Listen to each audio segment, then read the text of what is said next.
Welcome to the Nerd Party. I'm Darren Moser. I'm Philip Gilfus. I'm Daniel Prue. And this is City Alpha 3.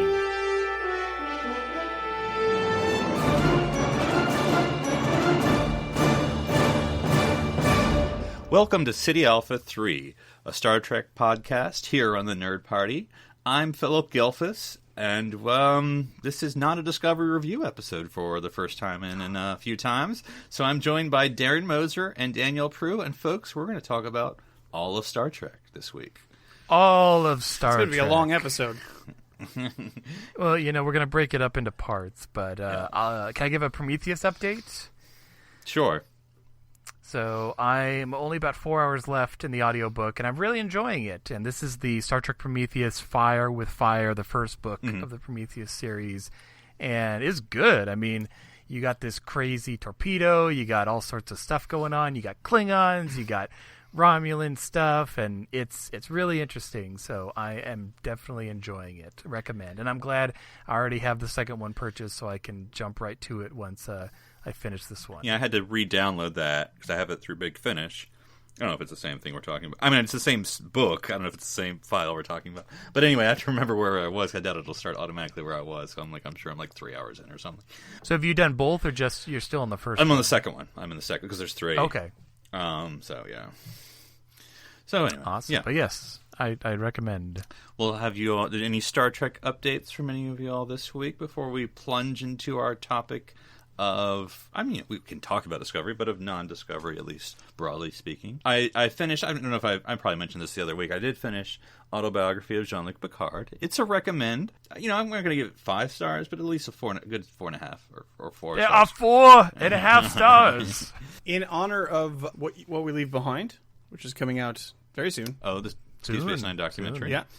I actually started Emissary. Okay. I watched a good chunk of Emissary, so... Are you going to cram all I'm not, 7 seasons? Try. I don't think I'm going to fit all of Deep Space Nine in before the thing, but I mean, those are rookie numbers, Daniel. You got to get those numbers up. Well, I've been doing some... I started rewatching Deep Space Nine, because, you know, it's not my favorite, but it was just going to do like a rewatch for when I'm alone. Because there's not a lot that I want to watch without my wife, so that's one of the things I would watch without her. But I've decided to turn it into my late night viewing, so if I'm up late, you know, that way if I fall asleep, it's fine, which is what happened. So then I have to wake up the next day and then like figure out where I was asleep during The Passenger. But anyway, so yeah, I've been watching. So my next episode is everyone's favorite first season Deep Space Nine episode. Involving board games. Skipping along. Move along home. Yes, so that's my next one. I'm almost tempted to skip. But like, no, because we watched it recently. So I was like, I don't know.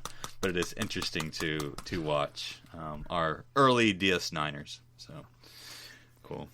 All right. Well, with that, this is sort of in celebration or in commemoration of Star Trek Discovery. You know, it had its Season 2 finale, and we were talking last week about what we thought of that finale and what we think Season 3 will bring. So this made me think about Season 2 finales in all of Star Trek. And, you know, there's a bunch of series we can pick from, but I decided to just pick with sort of the middle three of the Star Trek live-action sandwich, the big meat patties of Star Trek, The Next Generation, Deep Space Nine, and Voyager.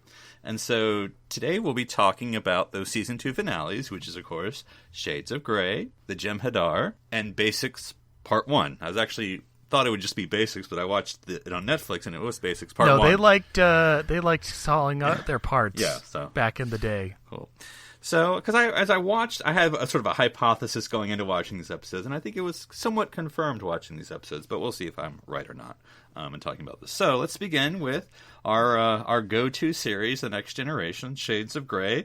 You know, certainly no one's going to argue the best episode of The Next Generation, but Darren, what did it feel like coming back home to The Next Generation? Oh, it felt like warm. Was it warm leather? No, that's time. Wait, no, never mind. I'm getting my analogies all mixed up. No, I enjoyed it. I think, now granted, that was the third one I watched. I watched the other two first because I did. You wanted to build up the Shades of Grey. No, I watched about half of it and then literally skipped to the very end of the resolution because there's that big portion that's like the latter half where it's all clips, and but I like I guess if you want to call the clips B plot, and then the A plot is like the why we're watching the clips. I really like the A plot. I mean, you have the soundstage planet with the Vine and Data and Geordi. You have the emotions and and it's like, hey, yeah, sometimes when we beam down, it's risky and we get stung and it tries to kill us. Like that's a big deal. That a lot of times in serialized television, I mean, yeah, we still get there where we reset the clock and it's all good by the end and we're back to status quo. But during the episode, it's like, oh, and remember, this was the end of season 2. Are they going to kill off Commander Riker? I mean, I don't know if anyone was thinking that back in 1990 when this was airing? It must have been, it premiered in 87, so 88, 89. Oh, yeah, 89. Yeah, was everyone thinking, is Commander Riker, did he grow the beard for nothing? Is he gone? Are we going to see him next season? We hardly knew ye, Bill. we hardly. I mean, now, granted, they'd up their game with the season 3 finale. That's not what we're talking about tonight. No. But I did enjoy it. It was a fun rewatch. So, Daniel, how'd you enjoy the land of tricorders as big as your head and dustbuster phasers? Yeah, we talk about this occasionally, and every time it's like, I always forget how it's actually not egregious how clip showy it is. Like, it's not like... Was it on your "It Can't Be That Bad" list? I'm trying to remember. I can't remember. I think it probably was. And I imagine we came to the conclusion that it's not that bad. The clips are obnoxious and stuff, but it's like there's a good... Something's got me, Dana! There's a good 35 minutes of new content here. It's not like I feel like you're selling me a Blu-ray. No, sorry. We did Sub Rosa for next. I'm just always surprised because like I remember other clip shows, from around this time period or the early 90s and stuff, and like sometimes it's just like a scene in the beginning. It was all a dream in the end, and then the rest is like really I don't know why, but the one that keeps coming to me is a Saved by the Bell clip episode. And it's like just flashbacks the whole time, and it's like, this is terrible. There's nothing here. It's just emptiness. But here at least there's... Guys, remember that time? Oh, yes, I do. Exactly. Yeah, they're all sitting in the booths and whatever. But it's like, here there's actually scenes happening, and they're like kind of a story, and Data gets to, fight off a plant. There's stuff happening at least. It's not the worst thing in the world. One thing... again, I'm with the caveat. I forget, was this just because they just ran out of money? Or was it the writer's strike? I think it was the writer's strike, yeah. Oh, because this was episode 22, so this was a shorter season. It was I think one of the only seasons that was shorter season? Full... Well, one thing I thought about this episode, again, caveat, this is not a great episode. I'm not trying to say it's a great episode, but anyway, is that it's so slow, but in a good way, that it's sort of like, I'm just walking around the TNG universe. Like, there's nothing really at stake here. There's nothing fast. There's no fast-paced story, but it's just like, Will Riker's sitting on a plant. I got the thing and LaForge is like, well, let me take a scan. Like, literally, the first 30 minutes is them going, yep, let's beam you up. Okay, well, let's beam down again. Okay, let's beam up again. And then I'm like, I feel like we could have cut this, but that's fine. Because we're just living in the universe, and it's just like, that's fine. This is what what it's like here.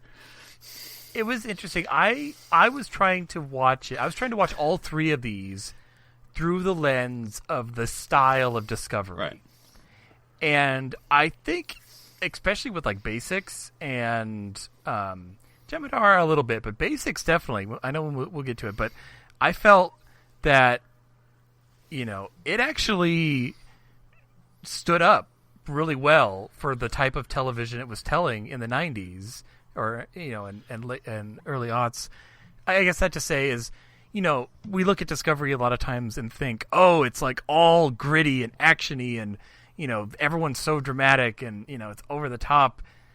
But I looked back at Voyager. I'm like, no, actually, they're doing the same thing. It's just paced differently, and it's the same beats, the same Star Trek. So I guess at the end of the day, it made me give Discovery a little more of a break, because I think a lot of my opinions for Discovery are also rooted in how I'm approaching it, and it's easier to give past Star Trek a break because it's full of nostalgia. So it's interesting, and I'm sure Philip will have us compare and contrast at the end here, and then we'll grade us on what we say. But it almost seems unfair to lump, because I kind of have the opposite view of what you're saying, Darren. Like I see the flaws still, but we'll get there. But this episode, Shades of Grey, it doesn't seem fair comparison, only because of the restrictions that it was given, and True. This isn't a full episode. Even if there's more to it than what you might think when you think clip show, it's still a 30-minute episode. Yeah, it's still it is. bare bones. 35 if we're pushing. It's still It's a episode. minimal. So it's they took the in comparison to the rest of them, it's like you're taking them right out the knees. So it's tough. It's tough to put them in the same boat. I wonder what the shooting schedule compared to every other episode in season 2. It's like, we're really only doing half a week of shooting? Okay. Well. It's a bottle show plus a clip show. I mean, it's like, okay, guys, you got a third of the budget. Michael Dorn doesn't even have to show up this week, anyway. But, like I said, it was so slow, but not in a, They blew all the budget on that mind probe prop. That's probably where half the budget went. New prop, guys. We got to put needles in Ryko's mind. Which I thought was interesting. I can't believe they actually went in his head. I'm like, oh, okay, this is interesting. Well, no, they don't. Right? I saw marks later at the end, so you might want to reevaluate. It's like just the tube in the tube, right? I haven't had that talk yet. So I think you're a little old for that, Philip. But there's this whole sort of dad joking between Picard and Riker. I'm just faking it. Well, you do anything to fake it out of work. And it's all kind of stupid, but it's just their relationship. It's just like day in the life. Like there's nothing. I'm not meaning to compare to Discovery, but there's not these huge at stakes, threat of the universe. It's just people. This is day in the life of the Enterprise. And that's not they're good nor bad, but I was enjoying. I'm like, I realize this is slow, not for everyone, but it's just day in the life. So I mean, how'd you enjoy seeing these characters again? I know it's early days, Daniel, but how'd you enjoy seeing these early characters again? Yeah, I mean, we've been so intense on Discovery it feels like for forever now, and to go back, it's been a while since I've watched some TNG. So even though it's not TNG at its best, it's like nostalgia, or blanket, you could wrap yourself up in it, yeah. And it's like, oh man, okay, all right. And even though it's like I'll try to fast forward through the clippy parts, I'll still watch the other stuff, like the stuff you mentioned with Picard and Riker, and they're just conversing. I'm like, okay, this is cool. Riker's trying to play it cool because he's the XO and he doesn't want to, he wants to set a good example. We get the unranked medical officer who didn't have a pip on. He's just like, ha, that's a good joke, sir. I gotta go leave. Your rank means I must laugh. Well, even because this is Dr. Pulaski's last episode, spoiler alert, but it was interesting that even after all this time, or was Picard like, you let my first officer get infected? You're out of here. Because he was like, I know you're trying your best, Doctor. No one's, and I thought that was sort of, again, low high stakes again, where it's just like everyone's for each other, everyone's helping out, and the whole Data and LaForge on the planet with just playing with the plant. You could have done that as an off scene. Like you could have just beamed up and be like, yeah, we found it, and this is what you didn't have to film that scene, but that you did, it was interesting. It's just a slower pace time. It's like classic Who versus modern Who. This is sort of a classic, and that's the thing. It's also a clip show after only 2 seasons, and yet, I'm not gonna lie. Again, not the best clips, but they weren't boring clips. I mean, no, I think I slept through the good clips because I don't remember the. I know they did the clip of when he's making him happy clips. Yeah, versus yeah, the like this is how clips. we do the foot washing. I forgot. I didn't see that one, but yeah, wink. But I saw the bad clips, or the and surprisingly no clips from was it Code of Honor? Oh yeah, no racist or sexist clips. No, well, maybe they were. But anyway. So it was interesting. Yeah, 2 seasons, guys. We got a lot to choose from, do we? But anyway, cool. Well, we're going to spend too much time on it. So Shades of Grey. But I guess here's my theory. This is spoiler alert, skipping to the end.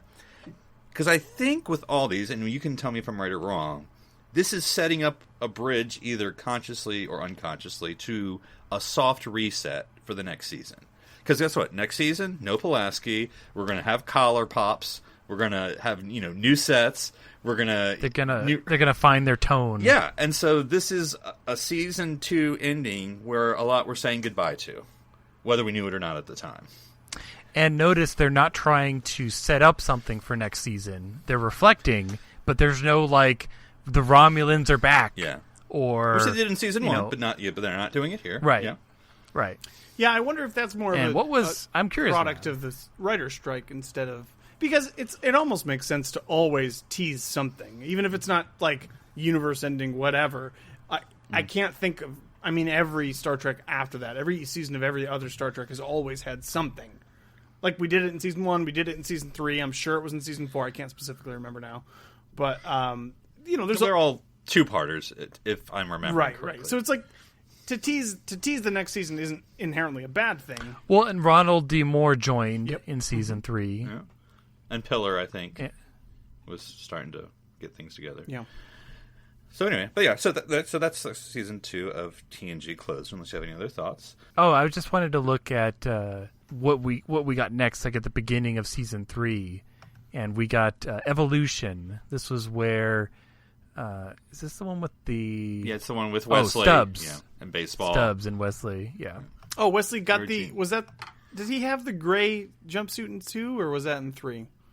No, this is when he first gets the gray jump. Yeah, okay. So, but yeah, so with Deep Space Nine, we do the Jem'Hadar.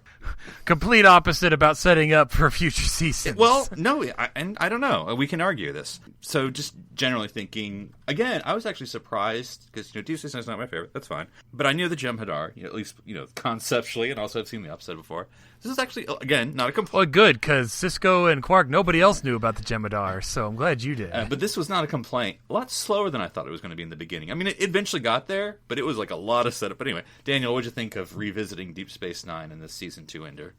Yeah, so this is a great episode, and this is the way. This is such a more satisfying way to introduce a new concept or a new race or a new adversary, the new big bad. And it's not, because even at the end of the episode, it's not really clear that this is the new big bad. It's just that these are another race of aliens that we've encountered that have some pretty remarkable abilities, but it's not anything crazy. This is actually really it's equal parts character study and setting up for the future, because there's a lot of good stuff between Quark and Cisco. Obviously, a lot of good Cisco and baby Cisco. God, I can't. Jake.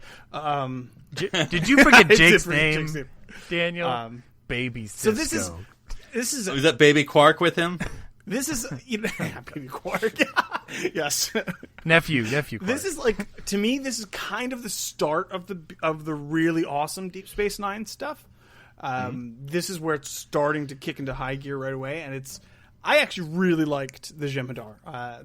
And it's kind of an episode that I don't tend to think about a lot or put high on my list, but rewatching it for this episode, I was like, yeah, I was all into it. I thought this was great. What about you, Darren? Welcoming back Deep Space Nine. Yeah, no, it's really good. Like echoing a lot of what Daniel's saying. I like the not really moral dilemma, but the discussion Quark and Cisco has, because Quark's definitely, I'm going to tell it how I see it, and he's like, you are against Ferengi because you don't like the aspects we remind you of your past, values. Well, but he also, he has a good, apparently there's some things that us humans have done in our past that the Ferengi have not, so he does have a point, and he does save the day in the end, which, is cool. And I like this episode, too, because you get a lot of tell, but then you get a lot of show. So you're told, oh, you don't know who the Jem'Hadar are? Like, the Jem'Hadar just come and take what they want. Like, we're surprised you've survived this long, without the Jem'Hadar. And then we're told, and then in the middle ground, we're told, kind of shown, oh, well, basically, any colony you had is now gone and dead. Here's a pad from your Bajoran colony. And then, at the end, we're shown I mean, it's the Odyssey, but it's basically the stand-in for the Enterprise, and it's basically saying the Jem'Hadar, like they're basically saying, and the white, slightly balding captain who's old. I mean, they're basically so pompous. saying, I thought you don't like him. Oh, but they're basically saying if this had been the Enterprise, the outcome would have been the same. I will say, and the Jem'Hadar could have taken them in regards to that. I could feel the early, like, sort of insecurities of Deep Space Nine with that element of it, where it's like they have to show that these things are bigger and better than TNG, and I'm just like, you didn't have to do like it's. Later Deep Space Nine, they kind of pulled away from that, and they don't feel the need to do that sort of stuff. But to me, I was just like, okay, I get it, I see what you're doing, whatever. But the thing about the Odyssey is it had a tiny bridge. Yeah, tiny bridge. But yeah, Was it? I was trying to tell. It was not a TNG bridge. That was a Deep Space Nine bridge. I don't know what they were using. I was trying to think. Yeah, no, because that would have TNG been... was on. Yeah. No, TNG was done. No, it was 87. Well, it would have been their last season. Yeah. They would have been... No, the end of season 2 was 94. Seasons that Deep Space Nine was on and TNG were on concurrently. Yes, I see. All Good Things was done May 23rd, 94. So they could have easily used the bridge. Then, why didn't they use the bridge? Maybe they were shooting a movie on it. I don't know. It's literally a month later. So they probably were shooting a movie on it. But yeah, because again, my hypothesis is soft reset. So the soft reset is, the concept of DS, and again, you can disagree with me. The concept of DS9 is like, okay, in the first episode, we're near the wormhole, lots of possibilities. But to my mind, and I don't have all of this first 2 seasons going in my head at once, they didn't really use the wormhole that much as far as like, Gamma Quadrant stuff all the time. And it's like, we didn't really using it that much. But now with this, we're saying, no, there's there's the Jem'Hadar and the Dominion over the wormhole, and they're coming to get us. And we're the focal point, and we're the only one that's standing in their way. And that's what this series is about. And it's like, okay, well, something different's going to go on in season 3 then. Yeah, it's good stuff. And we're going to bring in the Defiant, next episode. We're going to, it's a sort of whole, I think we're going to have Cisco maybe having some sort of facial hair. There's going to be a lot of changes going on. But yeah, it was interesting. I was also thought it was interesting how much they introduced that I didn't think about, like the Dominion prison circle. Because then I think about like when Worf and Bashir and Garrick were in, and I was like, oh, they do use that again, I mean, they don't use the Vorta telekinetic attack. Yeah, I was just thinking that it's not just the Jem'Hadar. It's a Ferengi laser whip, yeah. It's not just the Jem'Hadar, it's the Vorta that are also introduced here. And other than the telekinesis, which completely is just forgotten and ignored, there's a lot of setup here that you get payoff for later on in the series. So, yeah, it was like the whole Jake and Nog thing. I thought they were going to work things out a little bit better, but it was fine what they were doing there. Obviously it's interesting to see crazy Nog compared to like Lieutenant Junior Grade Nog that we'll see at the end of the series. Yeah. So. Oh, and those runabouts. I mean, I couldn't help thinking, like, you have the Odyssey, and then you have, like, the little runabouts next to them, and they're, like, coordinating fight attack. I'm like, are they doing anything, really? I mean, like, we're treating them like they're an equal. Right. I mean, do you have any shuttles on the Enterprise? You could do, like, apparently, I've heard Starfleet vessels can arm, like, 28 million shuttles. And they fly out the back. Yeah. But apparently not. So yeah, so again, that's my theory that these season 2 finales are setting up a soft reset for each of them. So let's go to basics part 1 of Star Trek Voyager. So Darren, what'd you think about revisiting the Delta Quadrant and Captain Janeway? This one was also good. I mean, I'm not the biggest fan of Seska episodes. I will put that out there. What about Suitor episodes? That's the thing. It's a counterbalance right there. Suitor's pretty cool. I mean, not what he did, but. You don't like hybrid plants? No, it's not that. It's the death and the killing. Oh, okay. I didn't know where your line was. But no, it was cool, and I liked how, and also it was like, oh man, we're back to the days where the doctor's on the view screen. He can't even be in the room, and I mean, I want to watch part 2 because and this formula's been done before. Everyone's off the ship, but person A and person B who will help in retaking it. Like, but that's not to say it's bad. It's just it'll be an interesting time. And I mean, I'm really sad that Tom Paris was killed on that shuttle. We'll never see him again. Darren, did you confirm that he was killed? How dare you, in front of my men, tell me that I need to confide? Just confirm away. Why am I even here? What'd you all think of that scene where Cullen smacked Janeway and said, "I'm not listening to a woman anymore"? Because you forgot how misogynistic I know. I was were. just trying to figure out how to react to that. I mean, like, yes. But he's like, all your women in the quadrant, I got to listen to her nagging me, and it was just, I don't know how to take it. I mean, that's fine. The case it's hard. Yeah. It's hard with the Maj because, it's like he swings from pole to pole, and it's like, okay, on one end, all women don't listen to, yet you're obviously listening to Seska, and then he executes like this landing maneuver like a true blue captain, and I'm like, okay, so where are you? Are you a good captain, or are you hanging on by your fingernails? Because I feel like some scenes you're A and some scenes you're B. I admit, sorry, you took that a different direction, but I was also thinking the same. Like, he's a really good pilot. Like, for just an alien ship, he definitely knows. I know. He's just like, whoa, well, hey, don't forget to cycle the atmospheric composite. How did you even know to do that? I'm like, do your ships land on planets, Maj? I remember the first time, like in the 37s, which was the season opener for season 2. Tom's like, I've never landed a spaceship. I don't know if I can do this. And then, like, the Kazan are like, beep, bop, boop, landed, done. Isn't it supposed to do blue alert when they land? Yeah, it is supposed to do blue alert. What can I tell you? So, Daniel, I know it's not your favorite series, but what did you sort of think of this season 2 closer? Yeah, I love Suitor. I really do. He's one of my favorite characters, like secondary characters on Voyager. I roll my eyes. I roll my eyes when I'm supposed to take the Kazon seriously. I just can't do it. They are really hard to take seriously. It's so silly. And like that whole...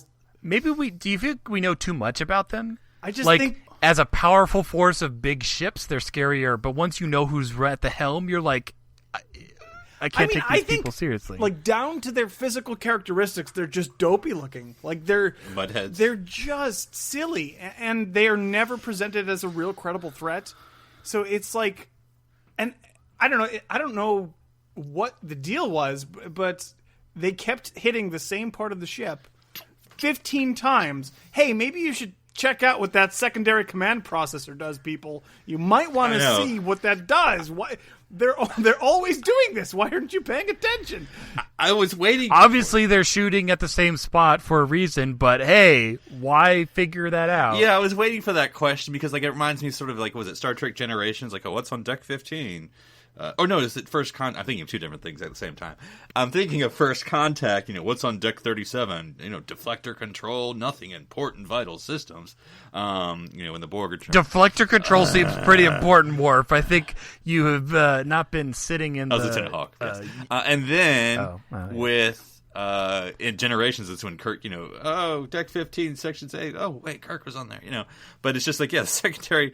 I was waiting for everyone knows their ships really well. I was waiting for them to ask what it did, and then they'd list it, and then we'd sort of hear something, and we know later.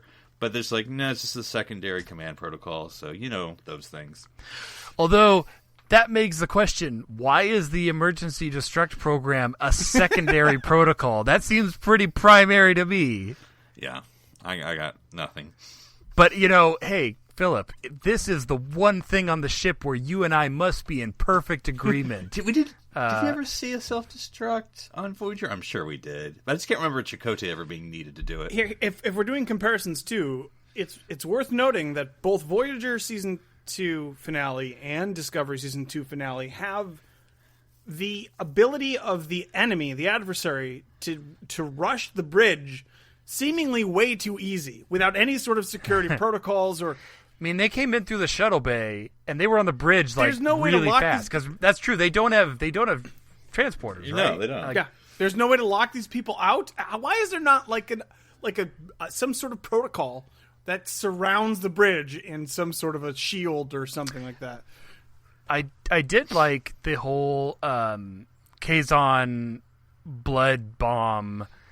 Because it reminded me of like Next Gen, where you had the effects were interesting when he was blowing up. Was he turning into the Hulk? But was that what's going on? I don't know. It was... But it reminded me of the Klingon episode where they smuggled the disruptor through all their belt parts, which was awesome. And so, like, putting it all together. Heart of Glory, I think. Yeah, Heart of Glory. So... I did like that. I mean, we could see that coming we could see it coming because the Doctor keeps Spotlights talking about it. this. Yeah. It's like, I can't figure this out, and he's like, "It's nothing, Doctor. Get away from me. Don't touch my toenails." Yeah, it was an interesting plan. Well, I don't know. I just think Seska and Chakotay's baby. Well, we don't need any of that. One thing, I mean, I'm not going to read too deeply into this, except that I'm going to. So Chakotay's having his vision quest, which, I'm not going to, talk about anyone's talking to his dad religious experience, but yes, this wasn't a Kuchi Moya episode. Well, but in as much as I mean, he's on hallucinogens. I mean, that's but it's his vision. I'm not going to go too deep into it because I don't want to offend anyone, but. This whole thing of, like, where he's taking the advice of his father, and it's supposed to be meaningful, but I'm like, your dad is wrong. It's actually, spoiler alert, not your kid. I hate to be so it just seems like having seen part 2, watching that scene, it's kind of like, no, it's not your kid, and you probably shouldn't care, actually. So it's fine if you abandon it. So. It's just a weird... I don't know. The episode is kind of strange overall. There's just a lot of weirdness going on. I don't like the Chakotay stuff or the Seska stuff. I like the Suitor stuff a lot, and like the sort of the basics part, like stripping them down to their basics, is a really interesting setup. It's for not horribly original, but it kind of could be very interesting. What does the crew do when they're down on this planet of the ship? The technology, will they be any better than the Kazon, which, yes, of course, they're going to be better than the Kazon, but that sort of stuff is good. But there's a part of me that wonders, two things. Number one, I know money's tight, especially when you're doing 2 series, because assumingly this is what season 7 Deep Space Nine, so they're spending a lot of money at this point with those battle scenes. But anyway, like, how many more extras couldn't they have gotten, to make it feel like it was the whole Voyager crew? I mean, like, I buy it, but like, what if we really sold it that, like, it's 130 or whatever it's supposed to be the Voyager crew? Because it's just, Alpha Team, I hope you can hear me, like 50 people in the back there. Alpha Team, behind that rock, come with me, and Beta Team. Yeah.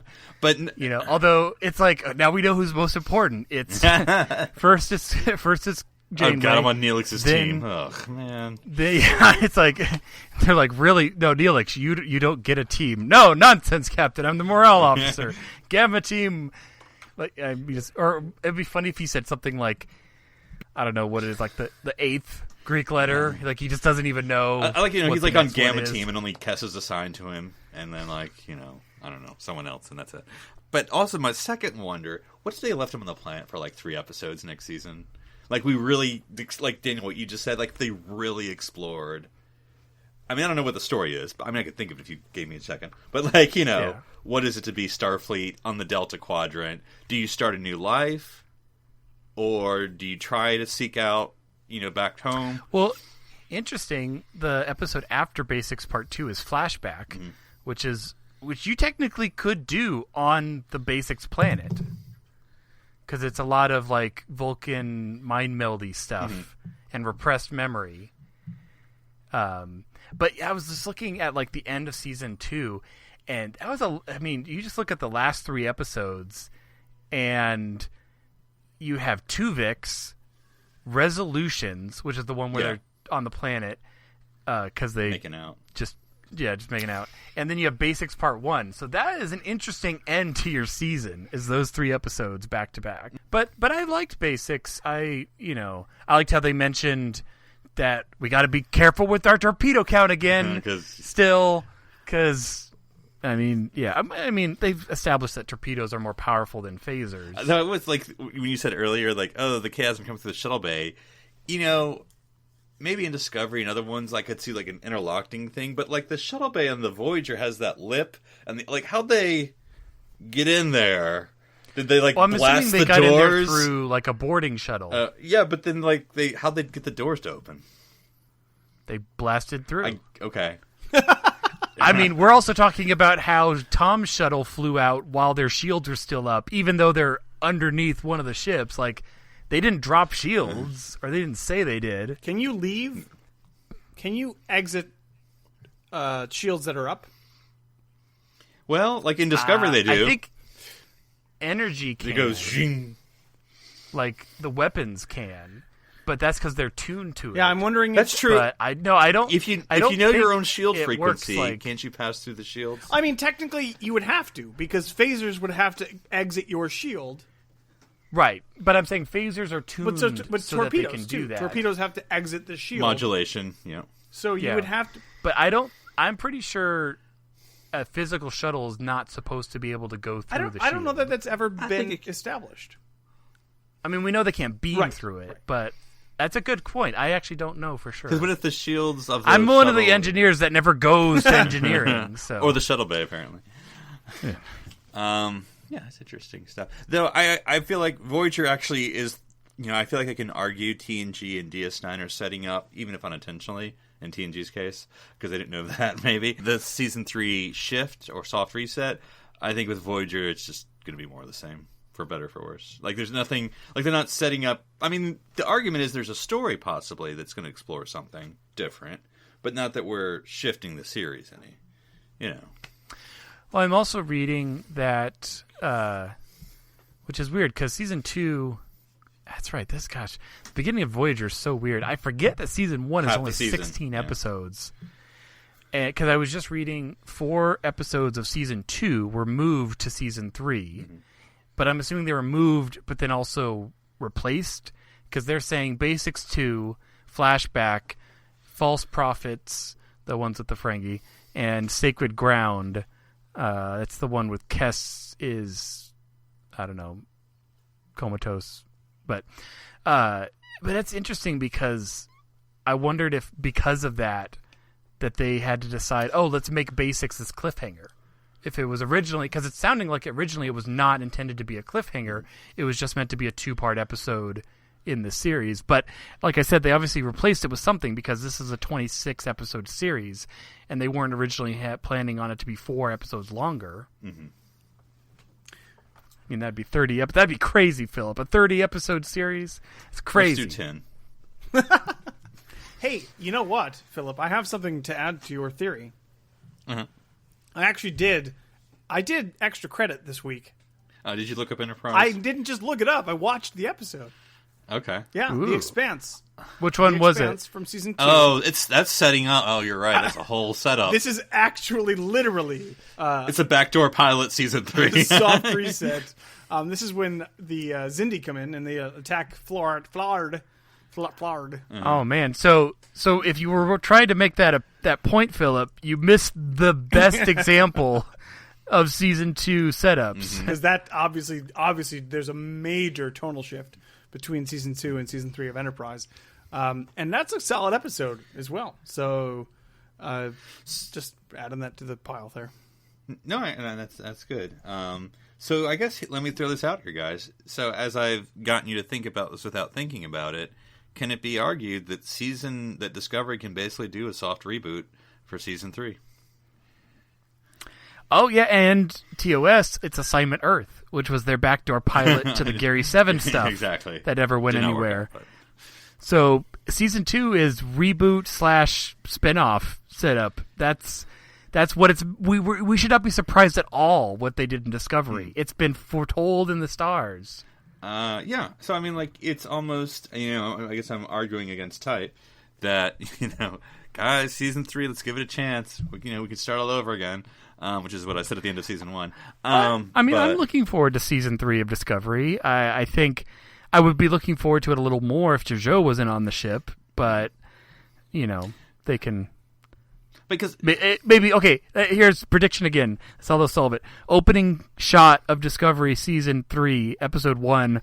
Jojo's like, forget this. Jumps at a shuttle and zips out through the time wormhole before it closes, and then I'm happy. I'm trying to think that with the other episodes or the other series of Star Trek or what got set up, that sometimes they claimed a lot of what came before, but it seemed like 2 seasons in, okay.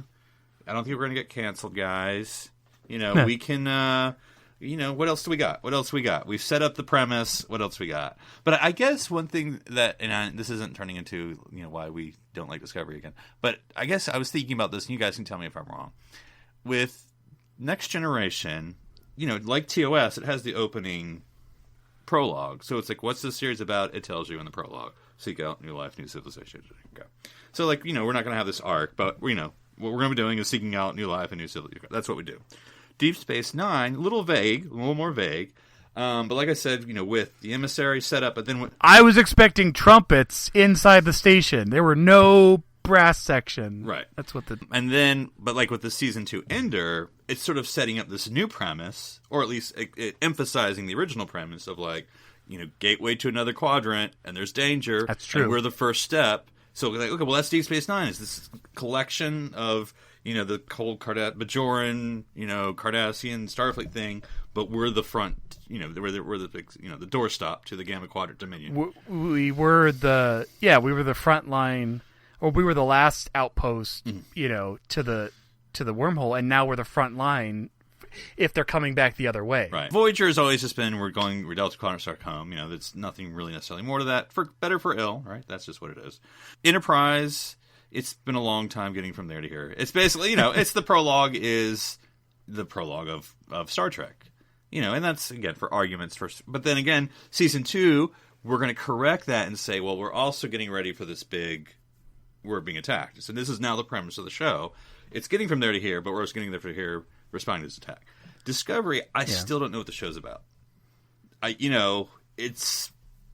Because it's not a science ship. I know it's a science ship. Let's just wait till we get through a season where the showrunners don't change. Yeah, but I'm open to, but because season 1, it's like, oh no, it's about the Klingon War. So it's a Klingon War show. Well, no, we also go to the mirror universe. So it's a mirror universe. No, it's also Klingon War. Okay, so season 2 is. We're changing this premise in season 2. Season 2, we're doing a red. Okay, well, what's the show about?